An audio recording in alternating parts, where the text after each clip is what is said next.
I hurt myself today to see if I still feel. I focus on the Hi, my name's Alyssa and I have amplified musculoskeletal pain syndrome. thing that's real.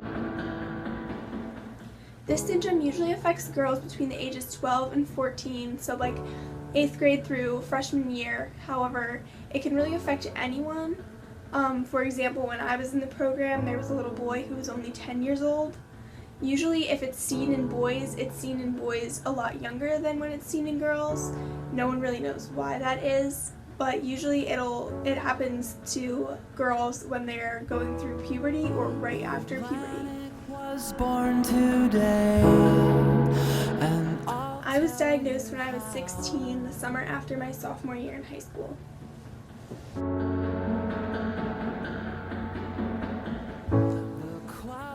I first experienced my amps one day when I was racing the 1600, and it was kind of a weird experience because I took off running like I always do, did one lap really well, and then on my second lap I remember feeling this really weird tingling feeling in my fingers, and then it just slowly traveled up my arms until I couldn't feel them at all. And when I tried to shake them out to make it go away, it just made it a lot worse. And then around lap 2.5, it started in my feet, and before I knew it, I was laying down on the track and I couldn't move at all. Right after it happened, I went to see my pediatrician, who said I don't see anything wrong, so he sent me up to CHOP, and I saw a sports medicine doctor, and then the sports medicine doctor said the same thing he said. So they sent me to see a cardiologist because I had complained of having heart palpitations. And the cardiologist passed me on to the neurologist, and I passed all the nerve exams, and so the neurologist ordered lots of blood work and sent me to a rheumatologist, and all the blood work came back, but then the rheumatologist finally diagnosed me with it.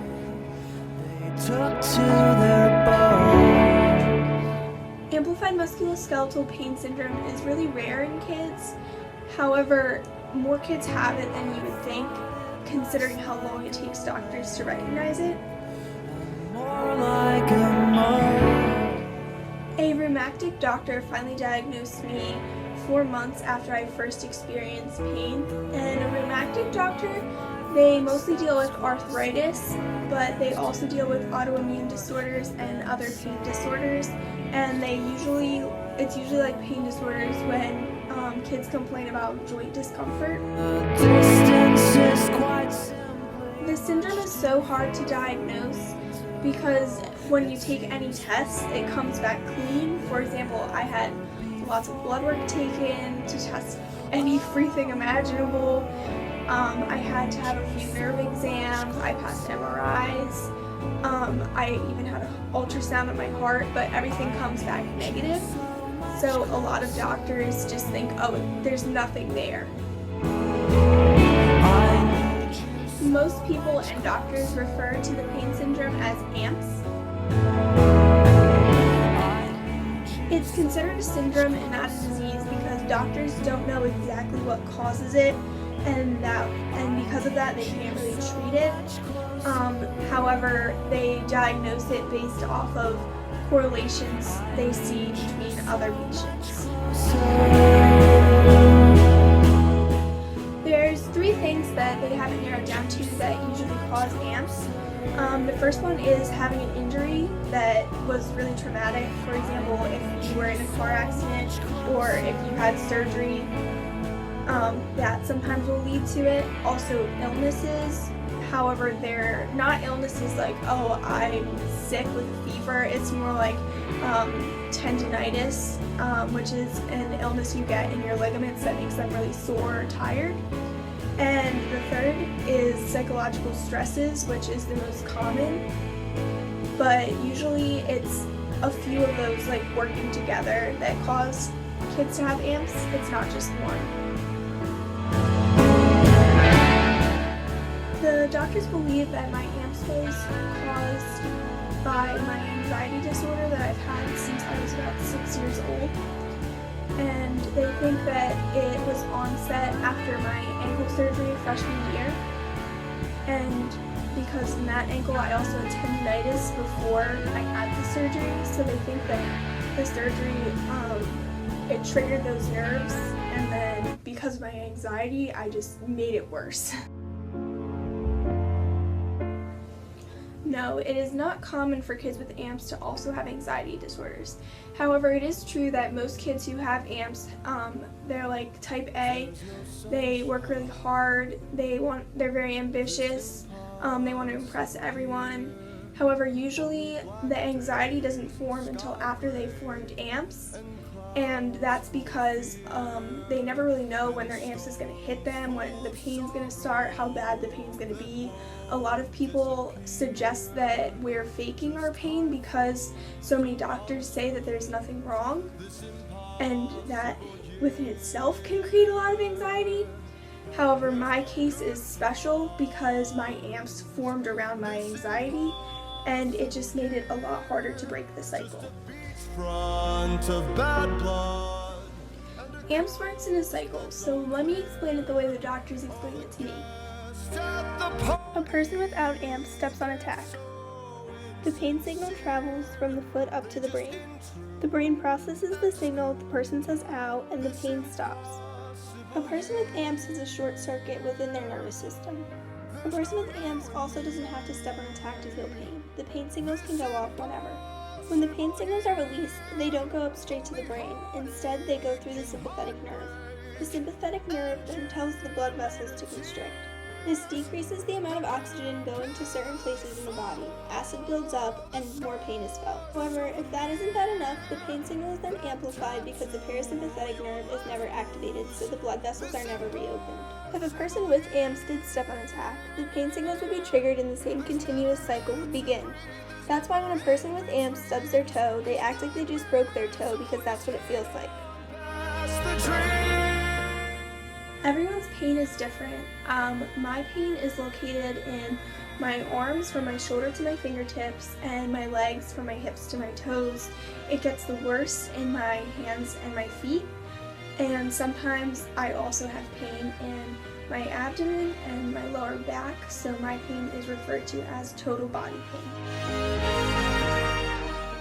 Everyone's pain is triggered at different times. I have intermittent pain, which makes it easier for me to function, but it makes it harder for the doctors to get rid of it. And it usually onsets when my heart rate spikes, so like if I'm running, that's when I feel it the worst.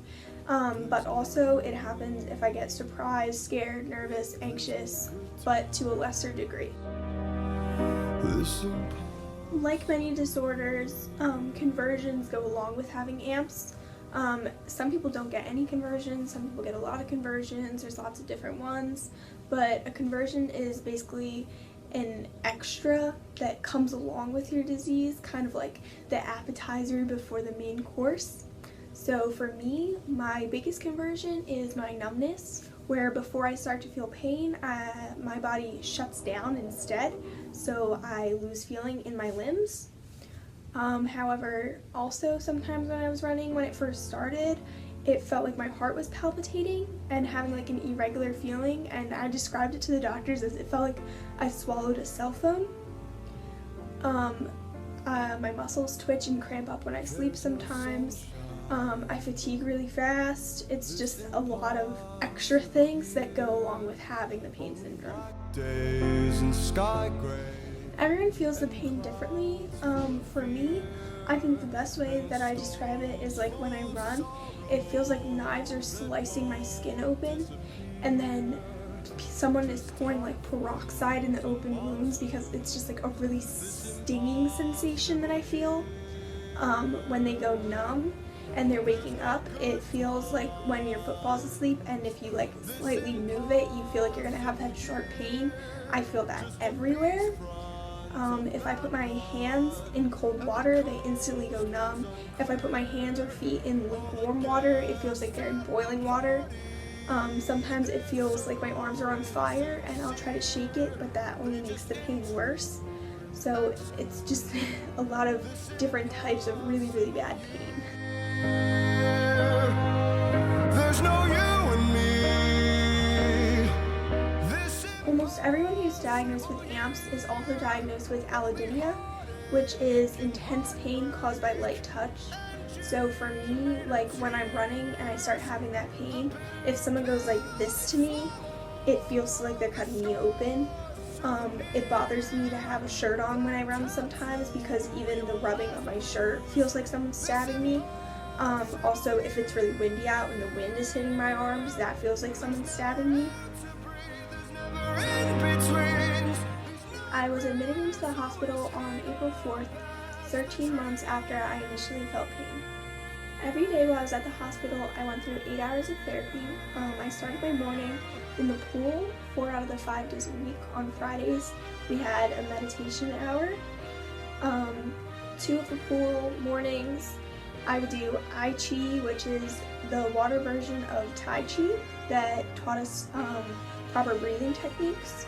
And the other 2 days in the morning, I had physical therapy in the pool. Then after that, I had physical therapy where I did most of my running in the morning. And then I had 2 hours of occupational therapy where they focus on desensitizing and strengthening exercises. Then we had a small break and I went straight back to physical therapy for strengthening core, arm muscles, leg muscles. I did a lot of hip strengthening, things that just would make my muscles stronger so that when the amps hit, it wouldn't hit as badly. Then every day I had either art therapy or music therapy.